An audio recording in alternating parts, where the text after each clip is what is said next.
Aujourd'hui, on va commencer cette nouvelle série d'enseignements avec le pasteur Papi Mwangi, qui n'est pas présenté comme je l'avais fait autrefois. Il est le pasteur du centre missionnaire à Rehoboth, à Kinshasa. Il est époux de maman Laetitia Mwangi et le père de Jason. Je crois que c'est lui qui va nous apporter la parole de Dieu aujourd'hui, vendredi ainsi que le dimanche, par la grâce du Seigneur. Pendant que le pasteur Papi est en train d'avancer, est-ce que l'on peut acclamer le Seigneur?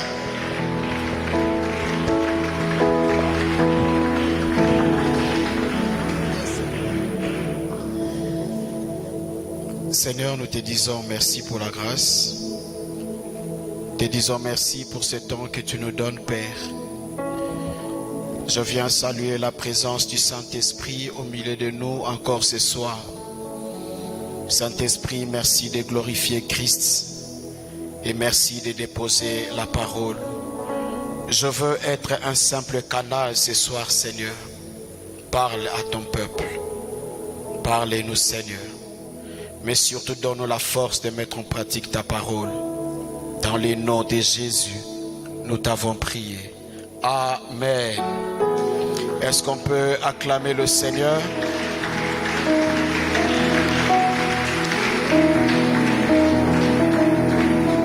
Que le nom du Seigneur soit béni. Je vous salue dans le nom de Jésus. Et je tiens à remercier le prophète Paulin qui nous fait confiance encore ce soir de pouvoir être en ces lieux et être qu'un simple canal de Dieu pour nous communiquer sa parole. Amen. Le fardeau que le Seigneur a déposé dans mon cœur, je crois l'avoir partagé avec le prophète une fois à la maison. Et ce soir, Dieu fait grâce que nous puissions partager ce fardeau. Comme disait le prophète tout à l'heure, nous l'avons intitulé « Souscrire au dessein de Dieu ». Alléluia. Est-ce que tu peux le répéter à ton voisin? Souscrire au dessein de Dieu. Je veux nous proposer 3 lectures. Pour le bien-aimé qui écrive, nous lirons Actes des Apôtres chapitre 26, du 1er au 19e verset. Actes des Apôtres chapitre 4, le verset 18 à 19. Et nous finirons par Philippiens chapitre 4, le verset 13. Est-ce qu'on peut se tenir debout pour honorer la parole du Seigneur? Je disais Acte 26, 1 à 19. Mais pour gagner du temps, je prends 13 à 19 et vous ferez la lecture à la maison. Je lis dans le nom de Jésus. Vers le milieu du jour, ô roi, je vis en chemin resplendir autour de moi et de mes compagnons une lumière venant du ciel et dont l'éclat surpassait celui du soleil. Nous tombâmes tous par terre et j'ai entendu une voix qui me disait en langue hébraïque, Saul, Saul, pourquoi me persécutes-tu? Et tu seras dur de régimer contre les aiguillons. Je répondis, qui es-tu, Seigneur? Et le Seigneur me dit, je suis Jésus que tu persécutes. Mais lève-toi et tiens-toi sur tes pieds, car je te suis apparu pour t'établir ministre et témoin des choses que tu as vues et celles pour lesquelles je t'apparaîtrai. Je t'ai choisi au milieu de ce peuple et du milieu de païens vers qui je t'envoie, afin que tu leur ouvres les yeux pour qu'ils passent des ténèbres à la lumière et de la puissance de Satan à Dieu, pour qu'ils reçoivent par la foi en moi le pardon des péchés et l'héritage avec les sanctifiés. En conséquence, au roi Agrippa, je n'ai pas résisté à la vision céleste. Amen. Acte 4, 18 à 19. Et les ayant appelés, il leur défendit absolument de parler et d'enseigner au nom de Jésus. Pierre et Jean leur dirent, jugez s'il est juste devant Dieu de vous obéir plutôt qu'à Dieu. Amen. Est-ce qu'on peut reprendre nos places? Et Philippiens 4, nous le connaissons. Philippiens 4, le verset 13. Il dit: je puis tout par celui qui me fortifie. Amen. Bien-aimés, avant de continuer avec ce message, j'aimerais d'abord nous définir les deux concepts qui forment le thème que nous allons aborder toute cette semaine. Souscrire au dessein de Dieu. J'aimerais d'abord définir ce que veut dire souscrire, et nous allons définir aussi ce que veut dire le dessein de Dieu, et ça va nous permettre de comprendre l'enseignement de ce soir. D'après les dictionnaires, souscrire veut dire donner son adhésion, son approbation à quelque chose. Souscrire veut dire aussi consentir, approuver, s'engager à prendre part. Je reprends: donner son adhésion, son approbation à quelque chose. Mais souscrire veut dire aussi consentir, approuver, s'engager à prendre part. Et le dessein, d'après les dictionnaires, le dessein veut dire une idée, un plan, une vision que l'on forme pour exécuter. Mais le dessein ici veut aussi dire une idéologie, un projet. Alléluia. Alors lorsque le Seigneur dit souscrire au dessein de Dieu, il demande aux chrétiens et à l'église que nous sommes appelés à adhérer à la vision de Dieu. Nous sommes appelés à donner notre approbation, de donner notre adhésion, de consentir, d'approuver l'idée de Dieu, le plan du Seigneur, la vision de Dieu. Alléluia, alléluia. Que Dieu nous bénisse. En lisant la parole du Seigneur, frères et sœurs, nous allons nous rendre compte que le message de souscrire au dessein de Dieu part de Genèse jusque dans l'Apocalypse. Toute la Bible nous parle de la vision de Dieu. Toute la Bible nous parle du plan du Seigneur nous concernant, mais aussi du plan du Seigneur concernant le monde. Alléluia. Mais le plan de Dieu, il ne le présente pas au monde. Il le présente à son église. Lorsque Dieu parle de souscrire au dessein de Dieu, il ne s'adresse pas aux païens, mais il s'adresse à ses enfants, à son église. Vous êtes appelés à adhérer au programme du Seigneur. Je l'ai dit tout à l'heure que toute la Bible nous révèle les plans de Dieu. Toute la Bible nous révèle la vision du Seigneur, les projets qu'a Dieu. Alléluia. Et nous, en tant qu'enfants de Dieu, nous sommes obligés à adhérer au plan du Seigneur. Oh, j'entends quelqu'un me dire, mais je suis déjà chrétien. J'entends quelqu'un me dire, je suis déjà à l'église. Permettez-moi de nous dire ce soir, frères et sœurs, on peut être à l'église, mais ne jamais souscrire au dessein de Dieu. On peut être et servir même le Seigneur, mais ne jamais adhérer au programme du Seigneur. On peut être là, un chrétien comme tout le monde, mais jamais on a dit au Seigneur, j'adhère à ta vision. Alléluia. Lorsque vous prenez Actes des Apôtres chapitre 9, Acte 9, le verset 6, il est ici encore question de Paul. La Bible dit que Paul a été arrêté. On l'a jugé. On l'a traduit devant les magistrats, devant les tribunaux. Il a été entendu. Pas parce qu'il avait commis un péché. Pas parce qu'il avait volé. Il a été arrêté simplement parce qu'il s'était mis à annoncer la bonne nouvelle, à communiquer aux autres la vision que Dieu lui avait donnée. Et c'est à cause de cela que l'apôtre Paul va être arrêté. Mais lorsqu'on l'a entendu, les autorités de la ville lui ont dit, nous t'avons entendu, mais on ne peut pas statuer sur ton cas.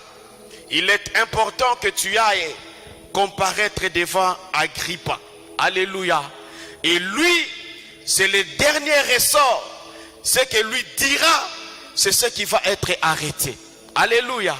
Et vous savez, frères et sœurs, lorsque vous êtes jugés au dernier ressort, chez nous ici au Congo par exemple, c'est la cour de cassation. Cela veut dire que là, il n'y a plus appel. Ce que la cour va dire, c'est ce qui sera exécuté. Et l'apôtre Paul se retrouve aussi dans cette dimension dernière devant le roi Agrippa. Bien-aimé dans le Seigneur, avant que l'apôtre Paul n'arrive chez Agrippa, j'aimerais quand même nous expliquer sa situation.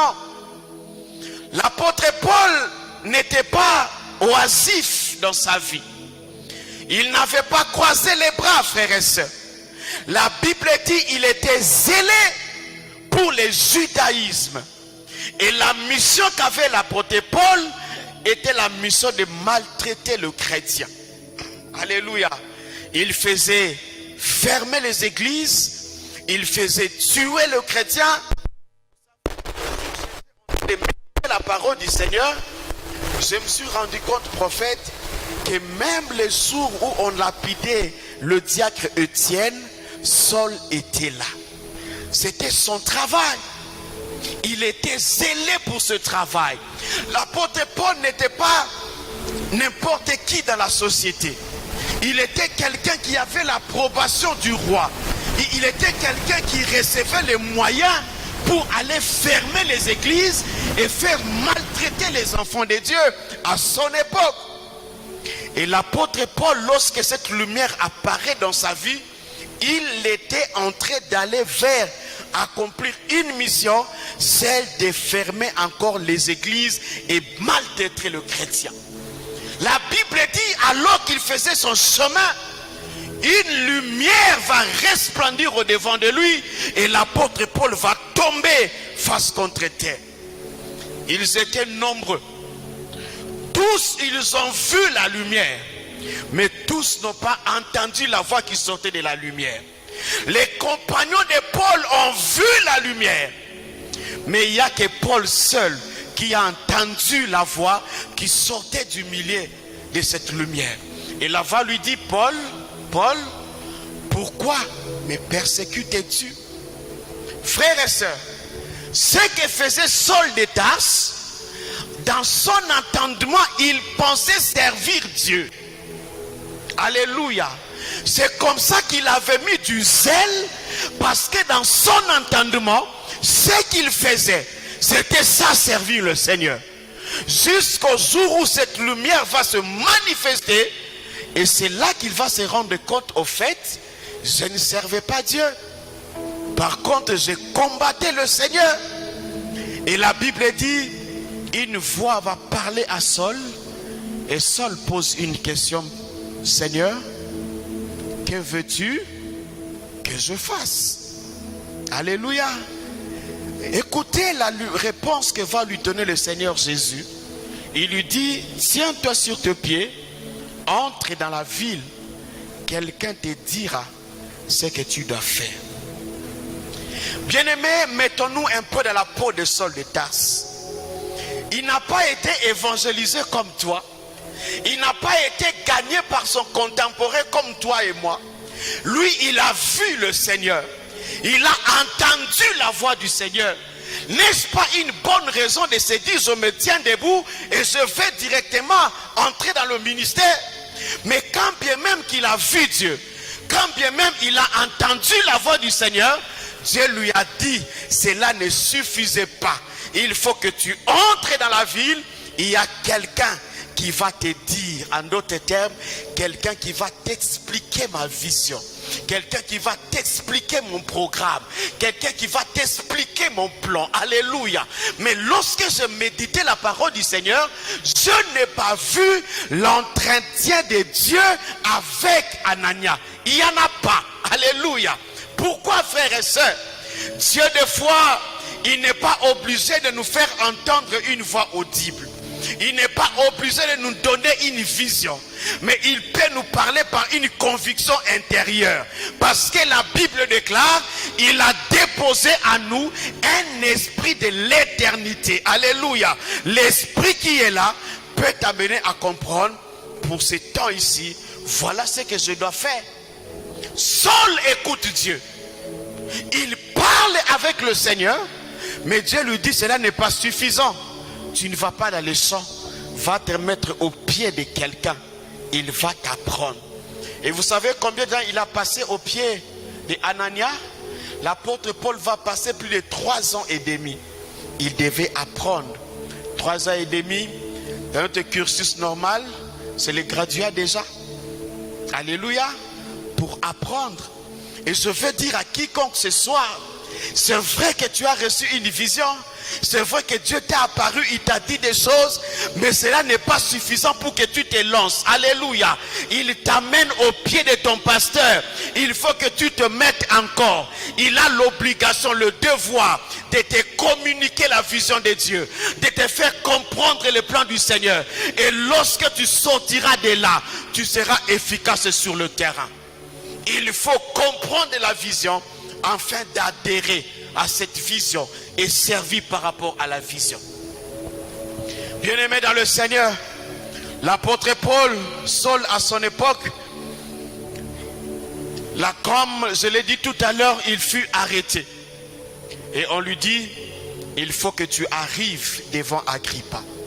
Bien-aimé dans le Seigneur, lorsque Paul arrive chez Agrippa, le roi lui dit, il t'est permis de te défendre. Quoi de plus normal, frères et sœurs, une personne qui se retrouve devant son juge naturel, lorsqu'on lui demande de présenter ou de se défendre, il donne des éléments pour qu'il soit libéré. Vrai ou faux? Alléluia. Il donne des éléments pour qu'il n'arrive pas en prison. Il va vouloir se justifier, prouver que je suis innocent. La chose pour laquelle on m'accuse, je ne suis pas coupable. On travaille pour sa justification. Mais lorsque moi je lis la parole du Seigneur, l'apôtre Paul devant Agrippa ne présente pas des éléments pour sa justification. L'apôtre Paul n'a pas peur de la prison. Il n'a pas peur d'être condamné. Mais ce que l'apôtre Paul présente devant Agrippa, il présente la vision qu'il a reçue. Il va relater à Agrippa, j'étais en marche, j'étais en train d'exécuter la vision d'avant. J'allais pour combattre l'église, j'allais pour fermer les églises, dans la vision que j'avais compris avant. Mais sur mon chemin, une lumière va tomber devant moi. Et de cette lumière, une voix se fait entendre. Et il dit au roi Agrippa, je n'ai pas pu résister à la vision céleste. Alléluia. Il dit, je n'ai pas pu résister à la vision céleste. En d'autres termes, la vision était tellement claire que j'ai fini par adhérer. Alléluia. En d'autres termes, il voulait dire au roi Agrippa, souviens-toi, la vision dans laquelle j'avais adhéré avant, c'était du judaïsme. Et tu sais combien j'étais zélé. Tu sais combien j'étais fidèle. Mais lorsque cette nouvelle vision se présente, le Seigneur m'explique la vision. Je vais chez Ananias, il m'explique encore davantage. Il dit, je n'ai pas pu résister à la vision céleste. Si vous allez décider de m'enfermer, tant mieux. Si vous allez me relâcher, tant mieux. Mais devant toi, Agrippa, je ne cherche pas que tu me justifies. Je ne cherche même pas que tu me relaxes. Mais je viens seulement t'expliquer la vision que j'ai reçue. Bien-aimé dans le Seigneur, ne peut dire ça que quelqu'un qui a compris la vision. Et quelqu'un qui adhère à la vision. Permettez-moi de nous dire ce soir, frères et sœurs, que dans notre marche en tant qu'enfant de Dieu, Dieu nous mettra toujours à côté de quelqu'un. Et cette personne a pour mission de nous amener à comprendre la chose pour laquelle on a été appelé.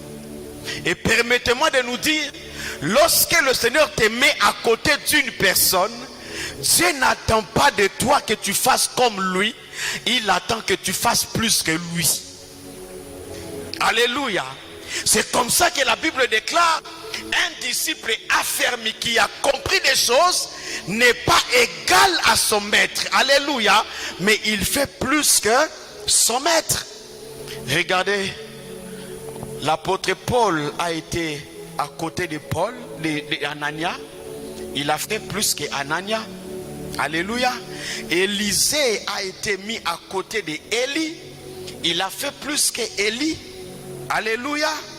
Saul était aussi mis à côté et il a fait plus que ça. David a été à côté de Saoul le roi. Il a fait plus que lui. Je vois encore Ruth à côté de Naomi. Elle a fait plus que Naomi. Parce que lorsque le Seigneur t'attache à une personne, Dieu n'attend pas de toi que tu fasses comme cette personne-là. Non, Dieu attend de toi que tu fasses plus que lui. Le Seigneur vous met à côté du prophète Paulin. Ce n'est pas pour que vous reproduisez Paulin, mais c'est pour que vous fassiez plus que lui. Ne copiez pas. Apprenez et comprenez que la mission que j'ai, c'est d'aller plus que mon Père. Et cela est vrai pour toute la vie aussi. Si mon Père s'est limité à faire la licence, je suis appelé à faire plus que lui. Faire comme mon Père, c'est aussi échouer. Je dois aller plus que lui. Alléluia. Si ton Père n'a été que D6 et tu te dis c'est une référence, je m'arrête là, tu échoues. Il faut vouloir faire plus que lui. Alléluia. Si votre pasteur, le prophète Follin, prophétise et que pour qu'il prophétise, il faut que maestro bouge encore beaucoup, mais toi tu peux te dire, je vais faire plus que mon pasteur. Je n'aurai pas besoin de maestro, mais je peux prophétiser. Alléluia. Lorsque tu analyses la profondeur de la connaissance de ton pasteur, ne t'arrête pas là. Dis-toi, je dois aller au-delà. Je veux faire plus que lui. Telle est la mission de Dieu, frères et sœurs. Mais ne peut arriver à le faire que la personne qui a compris la vision de Dieu, qui comprend les plans du Seigneur, mais aussi qui adhère dans les plans du Seigneur. Alléluia. Bien-aimés dans le Seigneur, pour souscrire au dessein de Dieu, il nous faut des choses. Pour souscrire au dessein de Dieu, il nous faut des choses. La première, c'est la capacité à connaître la volonté de Dieu. La capacité à connaître la volonté de Dieu. La volonté de Dieu, elle est là. Elle nous est prêchée tous les jours en ces lieux. Mais il nous faut une capacité pour connaître cette volonté avant de l'exécuter. Et la deuxième chose, frères et sœurs, dont on a besoin pour souscrire au plan du Seigneur, c'est le désir de connaître. Alléluia. Les gens des fois viennent à l'église sans le désir de vouloir connaître. Les gens ne veulent pas apprendre. Ils pensent que le fait que je parle en langue c'est suffisant. Non, il y a des auditoires où lorsque tu te tiens, le parler en langue seule ne suffit pas. Alléluia. Il y a d'autres choses. Voilà pourquoi on doit avoir les désirs, même dans la prière, désirer à connaître la volonté de Dieu. Frères et sœurs, j'aime toujours dire dans mon église, c'est vrai que pour une année, le Seigneur nous donne une pensée. Il nous dit ce qu'il va faire avec nous. Mais dans ce que Dieu dit, chacun est appelé à prier pour comprendre ce que Dieu attend de lui. Alléluia. C'est très important, frère. Sinon, on arrivera au 31 décembre et tu diras que Dieu t'a menti. Il t'a pas menti. Tu n'as pas cherché à comprendre ce que Dieu attend de toi avant d'adhérer, frères et sœurs. L'apôtre Paul, avant qu'il n'exécute cette vision, il devait comprendre la vision. Voilà pourquoi Dieu lui a dit, entre dans la ville. Quelqu'un va t'expliquer. Quelqu'un va te dire. Bien-aimés dans le Seigneur, lorsque nous venons sur la terre des hommes, nous venons pour l'accomplissement d'une mission. Alléluia. Tout un chacun de nous ce soir, il faut que tu saches, tu n'es pas le produit du hasard. Tu es sur la terre des hommes parce que Dieu a un plan avec toi. Alléluia. Tu n'es pas sur la terre des hommes parce que ton père et ta mère s'étaient croisés, non, ou rencontrés, non. Tu es là parce que pour le Dieu, tu es important. Et pour ce temps ici, c'est toi que Dieu va choisir. Alléluia. Vous vous imaginez, frères et sœurs, si le prophète Paulin avait été sur la terre des hommes dans le siècle passé, c'est qu'on ne l'aurait pas connu aujourd'hui. Vrai ou faux? C'était pour ce temps ici que Dieu le voulait sur la terre des hommes. Et il est aussi appelé à comprendre que ce temps ici, c'est mon temps, ce n'est pas le temps de mon voisin. Voilà pourquoi tous les jours, ne soyons pas négligents. Cherchons à comprendre pourquoi je suis sur la terre des hommes. Qu'est-ce que Dieu veut faire avec moi? Qu'est-ce que Dieu attend avec moi? Quel est le plan du Seigneur me concernant? Lorsque tu comprends le plan du Seigneur, tu resteras dans la vision de Dieu. Même si on vient te dire, il y a un prophète à gauche, tu ne partiras pas. Pourquoi? Parce que tu as compris ce que Dieu attend de toi. Le chrétien, nous ne sommes pas appelés à être superficiels. Nous ne sommes pas appelés à être des vagabonds spirituels. Nous sommes appelés à être des hommes et des femmes qui sont assis. Et pour être assis, il faut comprendre, il faut connaître ce que Dieu attend de nous. C'est très important parce qu'aujourd'hui, nos églises sont pleines des hommes et des femmes. Tu penses que c'est vraiment un chrétien de cette église, mais en réalité, il est le chrétien de cette église à la fois. Peut-être pas chez vous ici, mais nous, chez nous à Kinshasa, tu peux te dire, c'est le frère de notre église, mais en réalité, ce frère-là a 7 pasteurs. Cette sœur a 6 prophètes. Chaque prophète pour chaque jour de la semaine. Et toi, tu penses que c'est une âme de l'église, mais en réalité, vous êtes 7 sur la même personne. Et cette personne, à la fin, est superficielle et passe aussi à côté. Pourquoi? Parce que les gens ne veulent pas comprendre que Dieu a une vision. Il est important que je comprenne la vision et que j'adhère à la vision du Seigneur. Alléluia.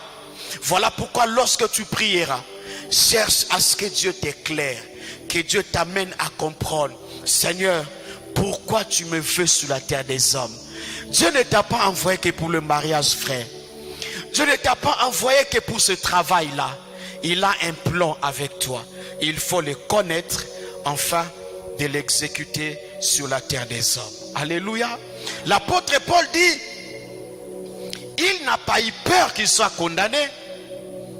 Il n'a pas eu peur qu'il soit arrêté. Il a dit, la chose qui fait ma force, c'est la compréhension que j'ai de la vision de Dieu. Le fait que j'ai bien compris cette vision-là, voilà pourquoi j'ai adhéré à la vision. Alléluia. Et cela est important, la compréhension de la vision.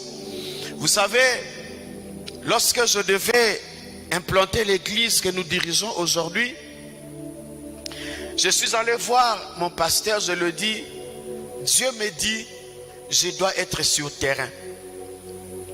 Il me dit, papi, je sais, attends. Je continue à attendre. Après quelques mois, je veux encore le voir. Il me dit, est-ce que tu peux me relater encore ce que tu m'avais dit? Je lui rappelle ce que j'avais dit. Il me dit, est-ce que tu peux entendre encore? Il voyage, il va aux États-Unis et à son retour, je veux le voir. Dans la prière, Dieu me disait, c'est le temps d'aller. Lorsque je veux le voir, il me dit, est-ce que tu peux encore me répéter ces choses? Je me mets à le répéter. Il m'a dit, je voulais me rassurer que tu avais vraiment écouté Dieu. Alléluia.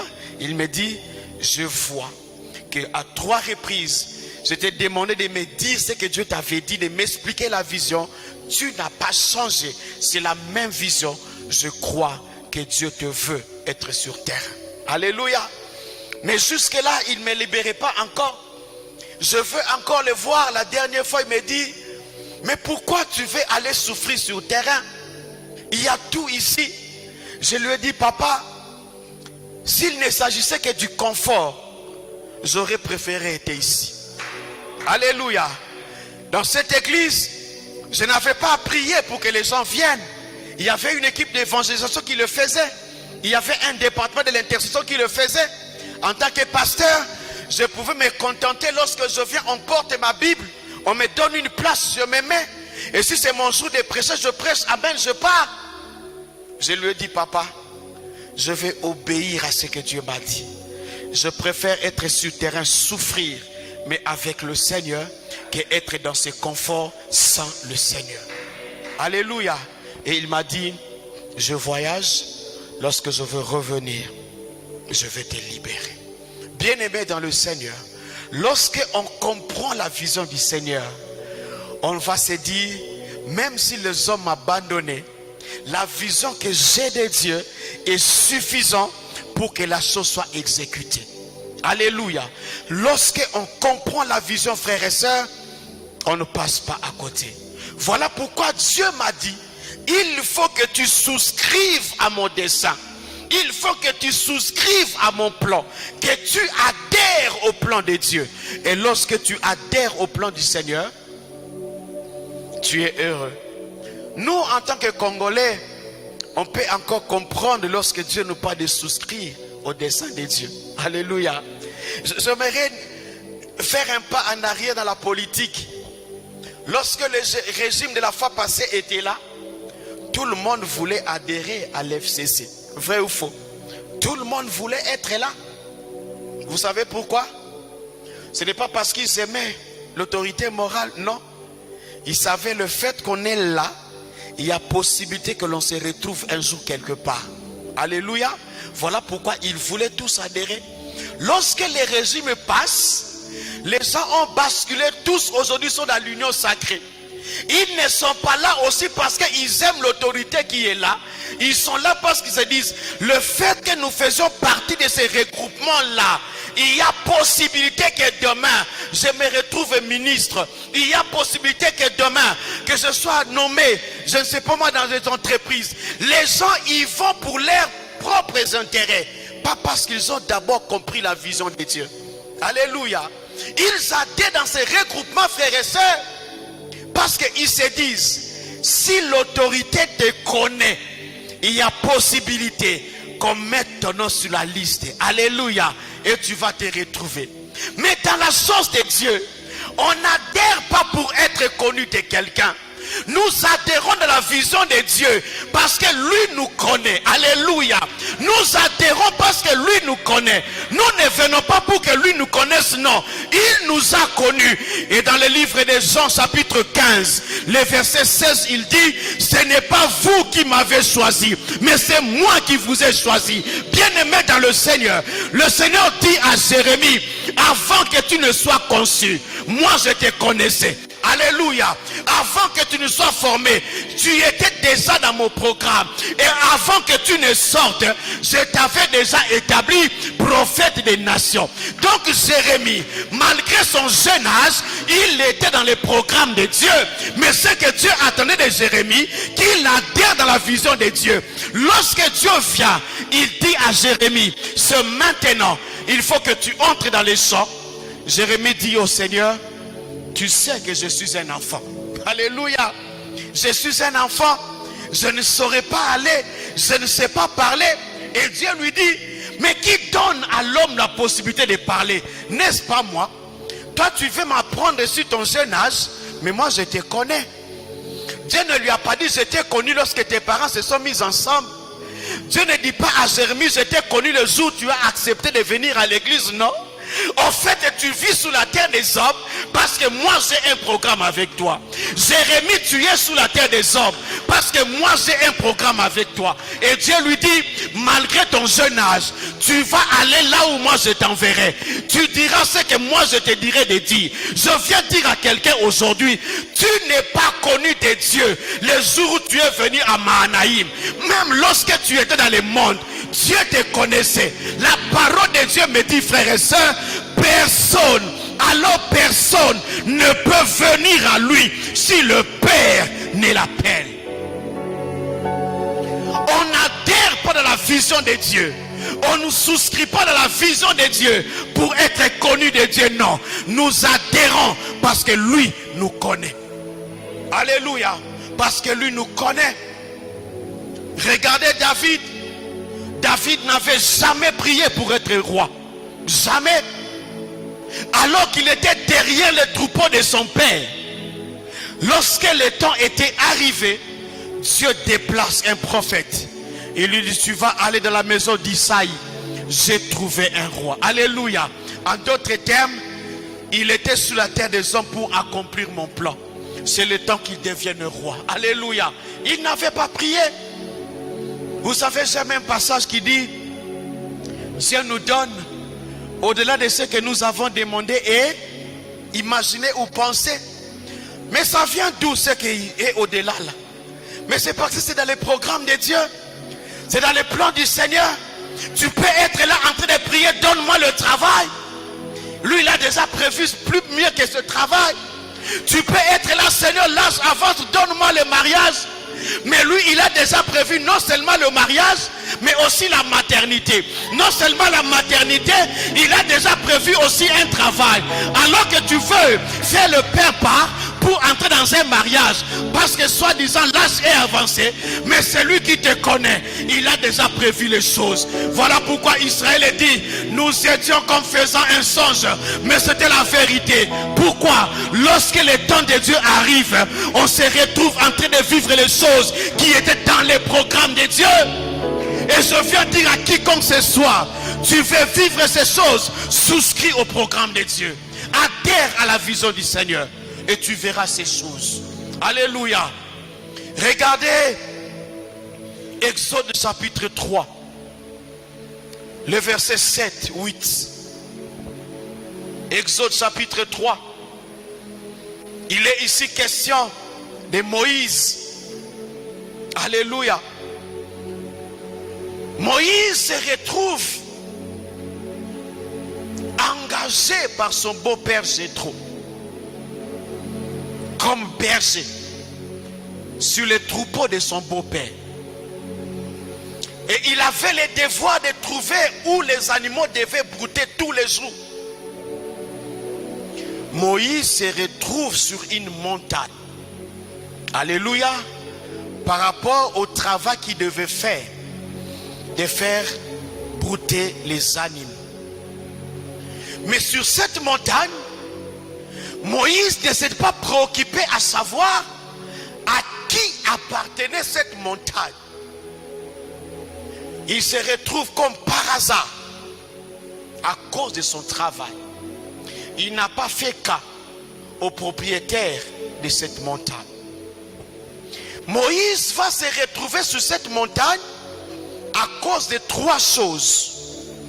Et ces trois choses se retrouvent généralement aussi dans la vie des enfants de Dieu. La première chose qui a fait que Moïse se retrouve sur cette montagne, c'est la récompense. Moïse était convenu avec son beau-père. À la fin du mois, il aura un salaire. Il se retrouve sur cette montagne à cause d'un salaire. La deuxième chose qui amène Moïse à être sur cette montagne, c'est le zèle, le courage d'un berger motivé par le salaire. Il n'est pas là parce qu'il aimait beaucoup son bon-père, non. Il était là motivé par le salaire qu'on lui devait chaque fin du mois. Et la troisième chose qui a amené Moïse à être sur cette montagne, c'était l'appui qu'il avait. Il avait en main un bâton qui lui servait de redresser les animaux, mais aussi pour s'appuyer pour gravir les montagnes. Trois choses qui ont fait que Moïse se retrouve sur cette montagne-là. Alléluia. Je veux revenir, frères et sœurs. Mais analysons un peu la vie de Moïse. Lorsque Moïse vient au monde, le roi va signer l'édit pour dire tous les enfants mâles moins de 3 ans devaient mourir. Donc Moïse y compris. Mais Moïse était sur la terre des hommes d'après les plans de Dieu. Alléluia. Il n'était pas là d'après ses parents, mais d'après les plans de Dieu. Mais il s'est fait qu'une loi a été promulguée. Tous les enfants mâles moins de 3 ans devaient mourir. Moïse aussi faisait part de cette loi. Mais sa mère, ce n'est pas Dieu qui parle à sa maman. Ce n'est pas, elle n'a pas reçu une vision.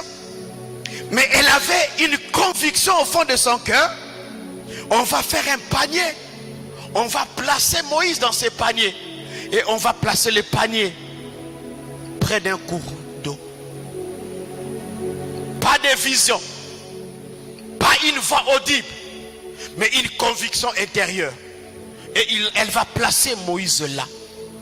Mais je suis sûr, frères et sœurs, avant que la maman de Moïse et sa grande sœur ne décident de poser Moïse là, elles ont eu le temps de voir les mouvements de la fille du roi. À cette époque-là, il n'y avait pas de douche comme dans nos maisons aujourd'hui. Les gens descendaient dans la rivière pour se baigner et remontaient pour leurs activités.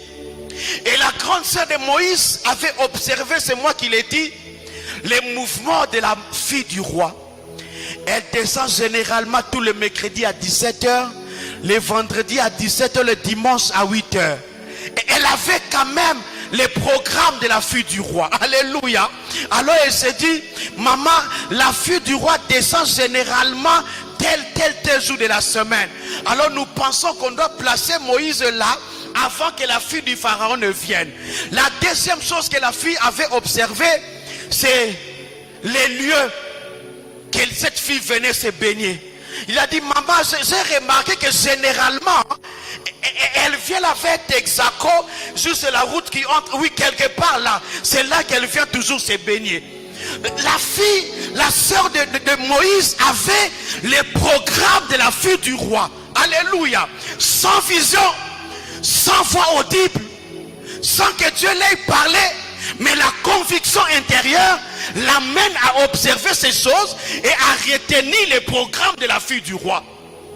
La loi tombe. Elle dit à sa maman, on doit faire ces paniers. Il dit, généralement, elle vient le mercredi. C'est moi qui pense. Elle dit non. Si on dépose l'enfant depuis le lundi, la nuit, il fait très froid. Moïse risque de souffrir. Comme elle va descendre le mercredi, posons le panier là, les mardis déjà, pour que le mercredi, lorsqu'elle va venir, qu'elle remarque. Imaginons-nous, frères et sœurs, que la maman de Moïse avait déposé le panier à plus de 100 mètres de là où la fille du roi devait se baigner. Elle n'allait pas remarquer Moïse. Alléluia. Alors que Moïse était dans le programme du Seigneur. La Bible dit, la fille du roi descend avec ses servantes pour se baigner. Elle descendait pourquoi? Pour se baigner. Pas pour récupérer un enfant. Pour se baigner. Et la fille du roi avait connaissance de la loi de son père. Normalement, elle était la première à exécuter la loi de son père. Mais lorsqu'elle descend pour se baigner, elle entend assurément que c'est Dieu qui a pincé Moïse. Lorsqu'il pince Moïse, il pousse un cri. La fille du roi, non, est-ce que vous avez entendu? Oui, on regarde là, on remarque le panier. Pendant ce temps-là, la grande sœur de Moïse n'était pas loin. Elle était sur une montagne en train d'observer la scène. Alléluia. Lorsque la fille du roi dit à ses servantes, amenez l'enfant, on amène le panier, on ouvre le panier, elle va remarquer que le bébé qui était là n'était pas un bébé des Hébreux, mais c'était un bébé juif. Elle s'est souvenue que la loi avait dit tous les enfants des Hébreux moins de 3 ans devaient mourir. La loi était là. On doit faire noyer cet enfant-là. Mais pendant ce temps-là, la grâce n'était pas loin. J'aimerais dire à quelqu'un aujourd'hui, la grâce n'a jamais été loin. La grâce était la sœur de Moïse. La Bible me dit, elle va se présenter. On ne l'a pas appelée, on ne l'a pas invitée. Elle vient se proposer. Il dit à la fille du roi, veux-tu que j'aille trouver pour cet enfant une mère hébreu pour allaiter l'enfant? C'était dans le programme du Seigneur. La fille du roi, elle s'est dit, il y a une loi, l'enfant doit mourir, mais la grâce vient proposer, est-ce qu'on peut trouver une femme? Elle n'a pas hésité. Et regardez ce que la grâce est capable de faire. La fille propose. Elle va aller. Elle cherche qui? La maman de Moïse. Alléluia. Et lorsque cette femme vient avec peine dans son cœur, elle avait du mal au cœur. Mon enfant, la fille du roi l'a récupéré. Assurément qu'elle va mourir. Lorsque la fille du roi remarque la maman de Moïse, elle avait mal au cœur. Pourquoi? Parce que il y avait deuil dans ces pays-là. Il y avait deuil. La plupart des mamans avaient perdu leurs enfants. Et vous savez, lorsqu'une femme vient d'allaiter, les lait coule du sein. Alléluia. Mais il n'y avait plus des enfants pour téter. Mais cette maman vient, la fille, le roi lui dit, je t'engage. Tu vas allaiter cet enfant, mais tu auras un salaire à la fin du mois. Et la fille du roi avait pitié de la maman de Moïse. Mais la maman de Moïse savait que ça c'est mon fils à moi. Il a un programme avec Dieu. Pourquoi? La grâce, lorsqu'elle vient, elle t'introduit là où la loi avait déjà condamné. Bien-aimés dans le Seigneur, lorsque nous adhérons au plan de Dieu, la grâce nous précède. On trouvera le chemin balisé. Là où tu pensais être fermé, la grâce t'ouvre la porte. Tu entres, tu te poses des questions. Comment suis-je arrivé ici? Non, non, ce n'est pas ton diplôme. Ce n'est pas tes relations. La grâce seulement. Alléluia. Mais regardez, frères et sœurs. Lorsque cette femme-là était en train d'allaiter l'enfant, pour la fille du roi, cette maman a mal au cœur parce qu'elle a aussi perdu son enfant. Mais la fille du roi ne savait pas que l'enfant qu'elle avait entre ses mains, c'était son enfant à elle. Alléluia. Pendant que la maman de Moïse était en train d'allaiter son enfant, vous savez, généralement lorsque les enfants allaitent, les enfants fixent le regard au visage des mamans. Les enfants n'ont pas le visage sur le sein, mais sur la maman. L'enfant est en train d'étudier le visage de sa maman. Alléluia. C'est comme ça un enfant peut être au bas âge, mais peut distinguer. Celle ici, ce n'est pas ma maman. Ma maman là, c'est l'autre. Pourquoi? Lorsque l'enfant allait, elle fixe le regard, elle prend des photos pour dire ça c'est ma maman. Alléluia. Mais pendant ce temps-là, lorsqu'on fait allaiter Moïse, frères et sœurs, Moïse fixe le regard, il dit je connais cette femme, elle m'a déjà allaité. Alléluia, c'est ma maman. Mais pendant ce temps-là, la maman aussi communiquait à Moïse. Elle disait à Moïse, tu n'es pas un hébreu, toi tu es un juif. Alléluia, n'oublie jamais, les autres de ton âge sont décédés, toi tu es resté. Ce n'est que la grâce de Dieu, c'est parce que tu as une mission. Lorsque tu vas grandir, n'oublie pas que tu as une mission. Tu n'as pas été sauvé parce que la fille du roi voulait, mais c'est parce que Dieu voulait, et c'est parce que Dieu a un programme avec toi. Et lorsqu'on devait sévrer Moïse, la maman est partie, mais elle avait l'assurance que cet enfant-là n'oubliera jamais ce que je lui ai dit alors qu'il était en train de téter. La Bible dit, Moïse étant devenu grand, il refusa d'être appelé le fils de la fille qui lui avait dit ça. Il s'est souvenu de ce que sa maman lui disait lorsqu'il était en train d'allaiter. Ma maman me disait toujours, je ne suis pas un hébreu, et je ne suis pas plutôt un égyptien. Alléluia, j'ai un programme avec le Seigneur. Et Moïse, lorsqu'il grandit, il refuse. Moïse arrive sur cette montagne. Il n'a pas cherché à connaître le Dieu qu'il avait sauvé. Il est venu par lui-même pour ses propres intérêts, motivé par le salaire à la fin du mois, motivé par le zèle que lui procuraient les sandales qu'il mettait aux pieds, motivé par le bâton qui lui permettait de gravir la montagne. Mais étant sur cette montagne-là, la Bible me dit, alors qu'il faisait brouter les animaux, la Bible dit, il réalise que quelque chose d'extraordinaire s'est passé derrière. Lisez votre Bible, vous allez voir, la Bible dit, Moïse a regardé. Alléluia. Il a vu un buisson enflammé, mais qui ne se consumait point. La Bible dit, il voulait se retourner pour voir. Il y a une différence entre regarder et voir. Regarder, on peut regarder sans fixer un objectif. C'est voir tout ce qui se passe. Mais lorsqu'il faut voir, on fixe l'objectif. Il avait vu que quelque chose se passait. Lorsqu'il a voulu se retourner pour voir, il entend une voix qui lui dit: ôte les sandales de tes pieds.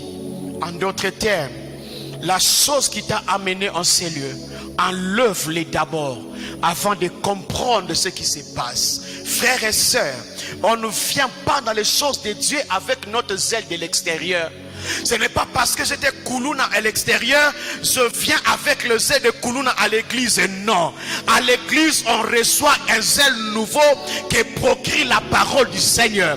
Dieu lui dit: enlève d'abord les choses qui t'ont amené en ces lieux, afin que tu voies. Et lorsque Moïse enlève ces choses, et c'est là qu'il va fixer le regard, il voit ce buisson. Alors qu'il était en train de se poser des questions, comment ce buisson ne se consume pas? Alors qu'il est enflammé, la voix lui dit: tu es sur cette montagne, c'est ma montagne, une montagne sainte. Permettez-moi de nous dire, frères et sœurs, cette montagne n'a pas commencé à être la montagne de les jours où Moïse est là. C'était toujours la montagne de Dieu. Alléluia. Cette montagne n'a pas commencé à être une montagne sainte parce que Dieu a parlé. Non, c'était toujours la montagne de Dieu. Mais ces jours-là, Dieu avait programmé autre chose. L'église ne sera pas l'église de Dieu le jour où toi tu verras le miracle. Non. L'église, elle est toujours église de Dieu. Que tu vois ou pas, l'église reste l'église de Dieu. Elle est sainte pour la gloire de Dieu. Oh, j'entends les gens dire: alléluia, que tu qui bien samba, qui présent. Non, même le jour où l'Esprit de Dieu n'agite personne, Dieu est présent. Il a dit dans sa parole: là où 2 ou 3 sont ensemble, à mon nom, je suis là. Alléluia, je suis là. Et lorsque Moïse enlève les chaussures, ton Dieu se présente. Il dit à Moïse pourquoi il est là. Et qu'est-ce que Dieu dit à Moïse? Il lui dit 3 choses. 1. J'ai vu la souffrance de mon peuple. 2. J'ai entendu les cris que lui font pousser les oppresseurs. 3.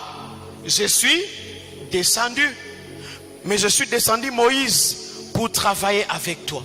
En d'autres termes, Dieu était en train de communiquer à Moïse sa vision. Pourquoi il était là? Et qu'est-ce qu'il voulait avec Moïse? Il est en train de dire à Moïse: pourquoi tu as été sauvé? J'étais protégé en cette période-là. C'était pour les temps comme celui-ci. Parce que moi j'avais un programme avec toi. Alléluia. Lorsque le Seigneur présente à Moïse les plans, Moïse pose une question à Dieu: Seigneur, mais lorsque j'irai, comment je vais te présenter? Dieu lui dit: tu vas dire à mon peuple que je m'appelle je suis celui qui délivre. Dieu n'a pas dit: tu leur diras que je m'appelle j'étais, ou je serai que tu seras délivré. Non, je suis. Pourquoi? Parce que notre Dieu est celui qui contrôle le temps. Alléluia. Ton Dieu à toi, il a son pied gauche dans le passé, il a son pied droit dans le futur, et il est assis dans le présent. Il contrôle tous les temps des hommes. Et c'est comme ça qu'il dit à Moïse: lorsque tu vas arriver là-bas, tu vas leur dire: je suis et mon nom. C'est-à-dire que le peuple lui-même devait compléter: je suis quoi? Comme le cas d'Israël, pour ces temps-là, c'était le besoin de la délivrance. Donc je m'appelle la délivrance. C'est-à-dire que lorsque Israël était là, et que dans la foule il y avait un malade, tu leur diras: je suis. Et chacun devait compléter: je suis la guérison. Lorsque frères et sœurs, tu es accablé par des problèmes, Ton Dieu s'appelle Jésus. C'est à toi de compléter. Jésus, c'est lui qui te délivre. Tu es malade aujourd'hui. Ton Dieu, lorsqu'il se présente, il te dit, je suis la guérison. C'est à toi, la personne qui adhère au mouvement de Dieu, à la vision de Dieu, c'est à elle de dire comment s'appelle son nom. Mais ton Dieu à toi, il donne seulement son prénom. Je m'appelle Jésus. C'est à toi de compléter. Parce que tel que nous sommes là, on n'a pas tous le même besoin. On n'a pas tous le même combat. On n'a pas les mêmes difficultés. Je viens te dire ce soir, ton Dieu ne s'appelle pas j'étais. Ton Dieu ne s'appelle pas je serai. Il s'appelle Jésus. Pour te dire ce soir, si l'année passée tu avais échoué, il y a une possibilité. 2022 soit différent, parce que celui devant qui tu te tiens ne dit pas que je serai, il a dit je suis. Aujourd'hui il se présente, le Dieu devant qui nous sommes, il est celui qui se présente. Tu es malade, je suis ta guérison. Tu as des difficultés au travail, je suis ta solution. Tu as quel est ton problème? Ton Dieu est la réponse au problème qui te tient ce soir. Alléluia. Mais cela est possible que lorsque nous souscrivons au dessein de Dieu. C'est comme ça qu'il se présente. Il a dit, dis-leur, je m'appelle Jésus. En d'autres termes, je suis celui qui délivre. Bien-aimé dans le Seigneur, le Dieu qui nous présente le plan, il est dans le présent. Et il dit à Moïse, dis-leur que je suis leur délivrance, parce que le temps était arrivé. Dieu a pris le temps de faire comprendre à Moïse le programme qu'il avait avec lui. Dieu a pris le temps de rappeler à Moïse pourquoi il a été sauvé. Ce soir, Dieu prend le temps aussi de te dire, mon frère et ma soeur, pourquoi Dieu t'a protégé jusqu'à ce jour. Essaye un peu de faire un examen. Les gens de ton âge avec qui vous avez grandi, la plupart ne sont plus là. Mais toi, Dieu t'a protégé. Penses-tu que c'est à cause de ta famille? Penses-tu que c'est parce que tu es beau ou belle? Non, mais c'est parce que Dieu a un programme avec toi. Voilà pourquoi il te protège. Bien-aimé dans le Seigneur, j'aime toujours dire à notre église, les jours où vous allez apprendre je suis mort, c'est-à-dire que je finis ma mission sur la terre des hommes. Mais tant que je vis encore, les combats se lèveront, les difficultés vont arriver, mais la mort ne sera pas au rendez-vous. Pourquoi? Je suis un programme de Dieu. Je suis dans le plan du Seigneur. Il a dit dans sa parole, mon projet tiendra et personne ne s'opposera au projet de Dieu. Tu es un projet de Dieu. Ne regarde pas la famille d'où tu es venu. Ne regarde pas ta vie de maintenant. Ne regarde pas à tes difficultés. Regarde à celui qui t'a dit, je sais pourquoi je te gardais. C'est parce que tu as un plan. J'ai un plan avec toi. J'ai un programme avec toi. Tel que nous sommes là ce soir, frères et sœurs, nous sommes les projets de Dieu. Et Dieu a un programme avec tout un chacun de nous. C'est à toi de comprendre pourquoi Dieu me garde jusqu'à aujourd'hui. Pourquoi Dieu me protège jusqu'à aujourd'hui. C'est parce que tu es un programme de Dieu. Et tout ce que Dieu te dit ce soir, adhère à mon programme. Lorsque tu adhères au programme de Dieu, tu es bénéficié de la grâce du Seigneur. J'aimerais que tu retiennes cette phrase, frères et sœurs. La loi existe toujours, mais la grâce pourvoit. Alléluia. La loi exige, fais ça, sinon tu verras ça. Ne fais pas ça, sinon ça t'arrivera. Mais la grâce de Dieu, elle pourvoit. C'est comme ça ces jours-là, lorsque Abraham devait sacrifier son fils, l'enfant pose une question à son père, je vis le feu, je vois le couteau et les bois, mais je ne vois pas l'animal à sacrifier. Le père répond, Dieu, il pourvoira. Il n'avait pas reçu une vision. Alléluia. Il n'avait pas reçu l'ainsi dit Dieu. Vous savez qu'est-ce qui avait maintenu Abraham à faire ce discours? C'est le programme de Dieu dans la vie d'Isaac. Abraham savait ce que Isaac était pour Dieu. Alors il s'est dit, si Dieu me demande de sacrifier Isaac, c'est que ce Dieu-là a la capacité de les ramener à la vie. Parce que Dieu lui avait dit, ça ne sera pas Eliezer de Damas, ton héritier. Ça ne sera pas ton travailleur, non. Ça sera Isaac. Ça ne sera pas Ismaël, mais ça sera Isaac. Et Abraham avait la connaissance que Dieu avait un programme avec Isaac. Alors si Dieu me dit de le livrer, c'est que ce Dieu-là a la capacité de le ressusciter. Alléluia. Abraham n'avait pas une preuve.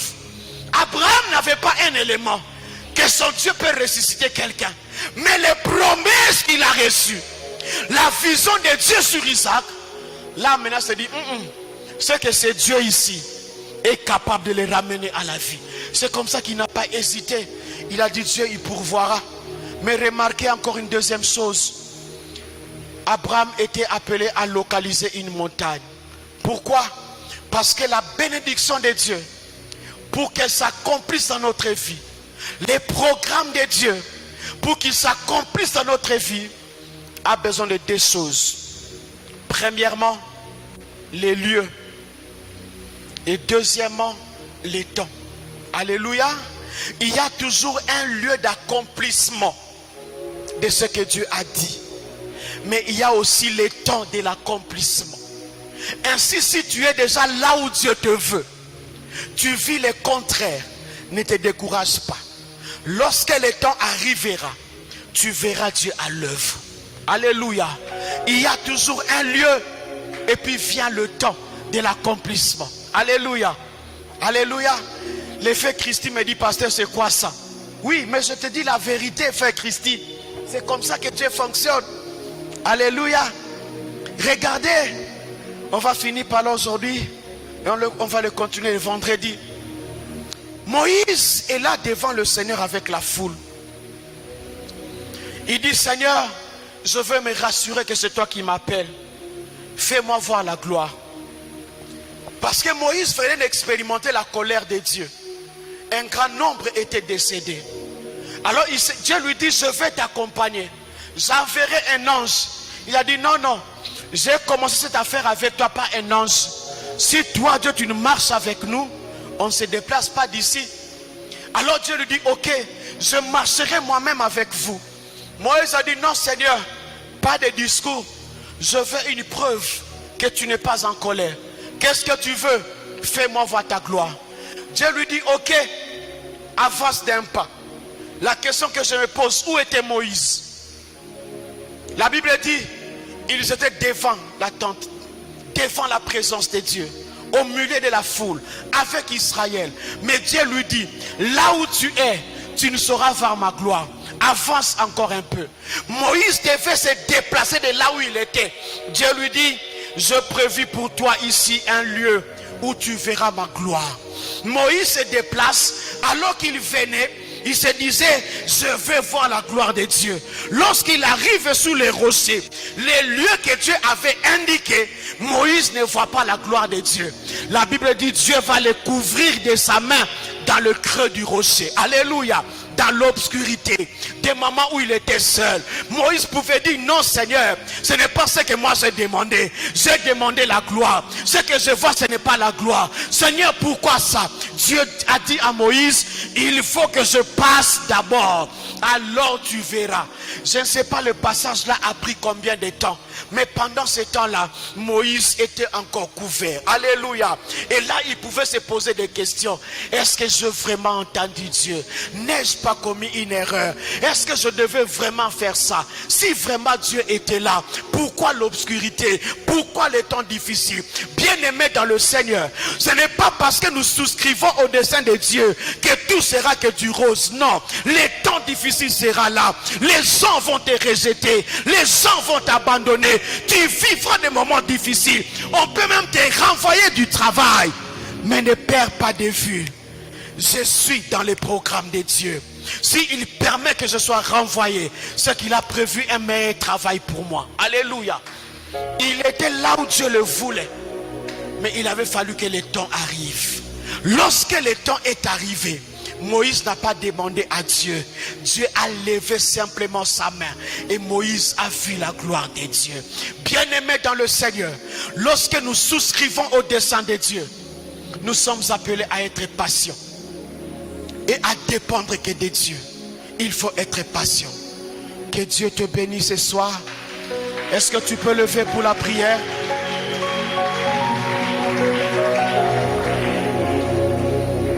Nous irons en profondeur le vendredi. Mais j'aimerais pendant quelques 10 minutes que tu parles à ton Dieu. Moi, je ne sais pas ce que Dieu t'a dit. Je ne sais pas tu en es où avec le Seigneur. Mais je sais seulement que Dieu a un programme avec toi. J'aimerais que tu parles à ce Dieu ce soir. Si tu n'as pas encore compris la vision de Dieu te concernant, j'aimerais que tu lui dises: Seigneur, je veux que tu me fasses comprendre ta vision. Qu'est-ce que tu attends de moi? Pourquoi tu me gardes vivant jusqu'à aujourd'hui? Révèle-moi, Seigneur, quelle est ma mission sur la terre des hommes. Et si toi tu as déjà compris ces choses, dis à Dieu: Seigneur, j'adhère à ta vision. Je te permets de faire ce que tu veux avec moi. Est-ce que tu peux lever ta voix? Commence à parler à ton Dieu. Commence à parler à ces dieux-là. Commence à lui dire: Seigneur, je veux comprendre la vision. Pourquoi tu me gardes sous la terre des hommes? Je suis à Mahanaïm, mais oui. Mais qu'est-ce que tu veux que je fasse en ces lieux? Prie le Seigneur, prie le Seigneur.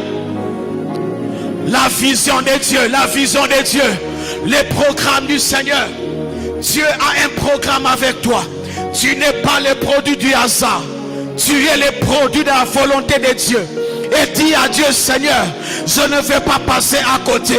Je veux vivre ce que tu m'as dit. Je veux vivre ce que tu m'as dit. Voilà pourquoi ce soir, bien-aimé, monte encore, monte encore. C'est un temps où tu es en train de parler avec celui qui t'a parlé, celui qui t'a appelé. Il a un programme avec toi. Dis-lui: Seigneur, je veux comprendre ton programme.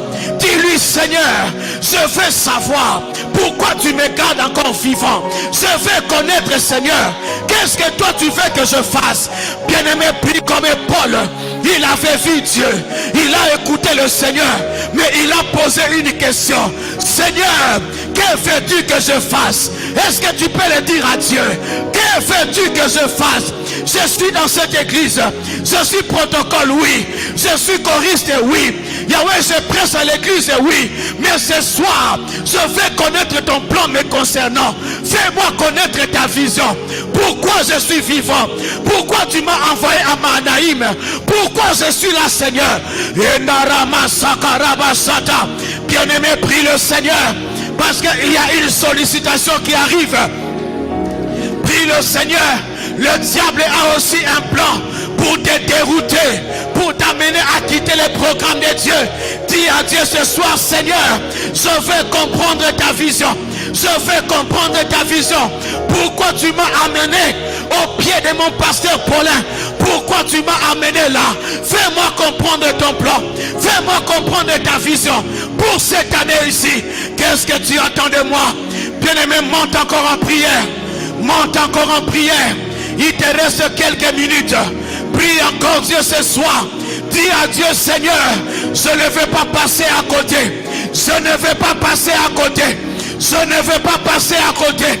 Je ne veux pas multiplier les prières. Mais je veux comprendre ta volonté. Afin que j'y adhère. Je veux comprendre ta volonté. Afin que j'y adhère. Dis-lui ce soir: je suis prêt à adhérer. Je suis prêt à souscrire à ton plan. Parce que tu n'es pas le produit du hasard. Et souviens-toi, tu as connu des accidents, mais Dieu t'a protégé. Ce n'est pas parce que tu priais beaucoup, mais c'est parce que tu as un programme avec toi. Et dans ton lieu de travail, tu as connu beaucoup de combats. Si tu es encore là, c'est parce que tu es le programme de Dieu. Bien-aimé, ce soir, nous sommes le programme de Dieu. Nous sommes le programme de Dieu. Rendama Sotorobo Sata. Rindama Sotorobo Sete.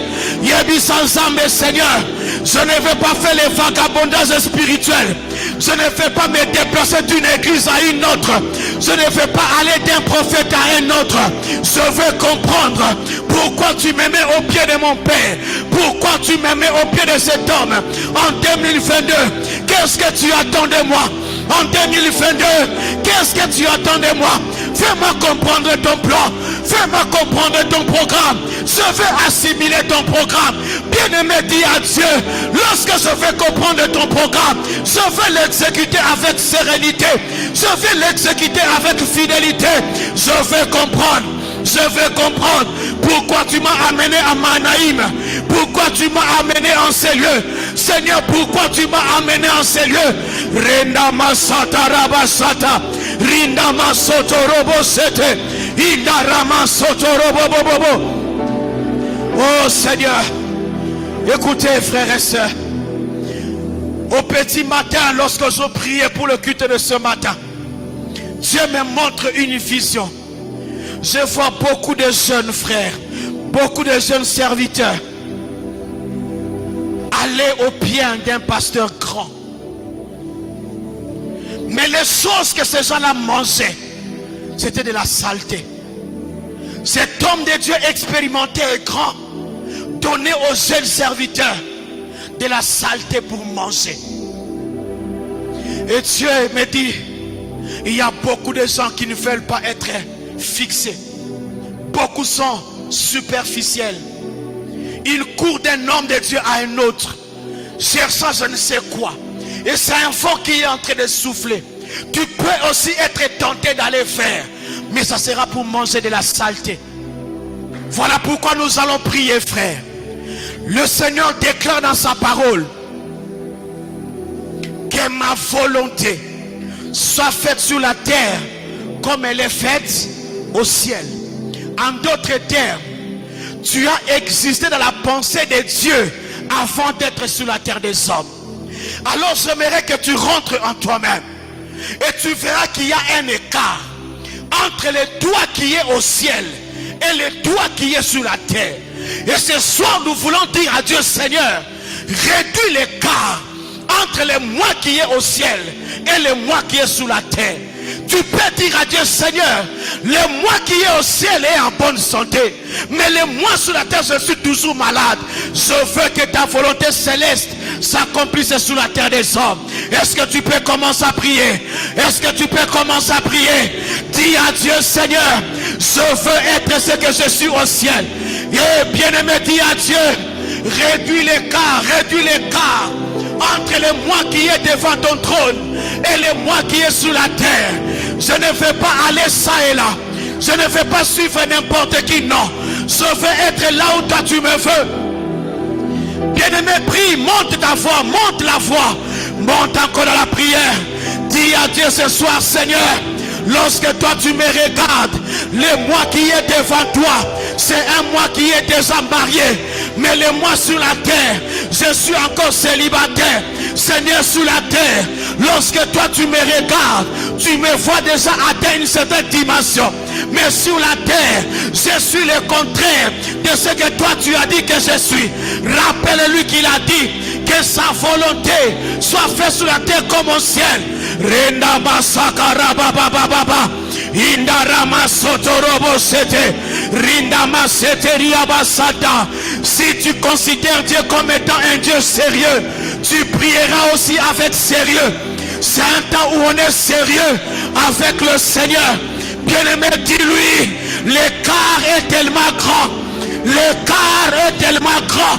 Lorsque je réalise ce que tu m'avais dit et ce que je suis maintenant, l'écart est tellement grand. Je veux que sous la terre, je veux être ce que tu dis au ciel que je suis. Seigneur, réduis l'écart. Seigneur, réduis l'écart. Seigneur, réduis l'écart. Lorsque Dieu regarde Manaïm, le Manaïm qui est au ciel, c'est un Manaïm qui conquit les nations. Et nous voulons lui dire ce soir, Seigneur, réduis l'écart. Seigneur, réduis l'écart. Seigneur, réduis l'écart. Indarama satara baba. Indarama sotorobo sete. Je veux être ce que le ciel a dit. Le Seigneur a dit dans sa parole.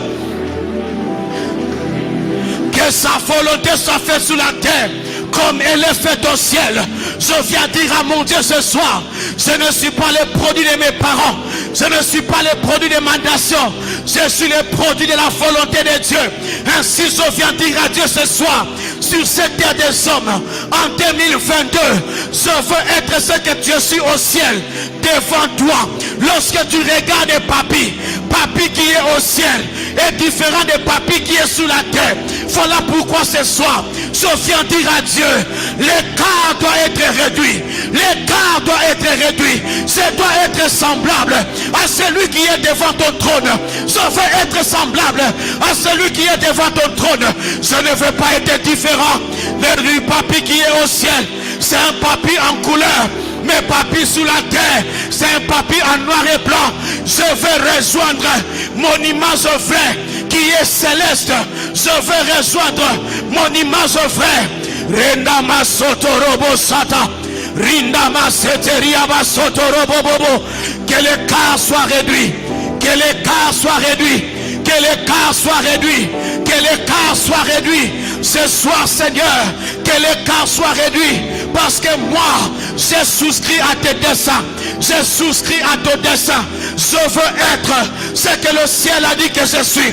Je ne veux pas être ce que les hommes disent que je suis. Je ne suis pas le produit de la volonté de mes parents. Je suis ce que Dieu a dit.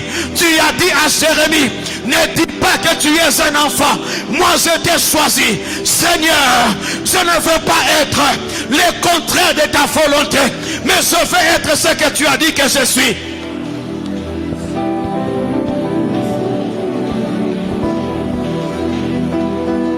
Élève ta voix, prie le Seigneur. Dis à Dieu seulement une chose, Seigneur, réduis l'écart de ma destinée. Que tu vives l'accomplissement des desseins de Dieu dans ta vie. Que le Seigneur réduise le quart. Que le Seigneur réduise le quart dans l'accomplissement des promesses. Que le Seigneur réduise le quart entre ta vie présente et ta vie future.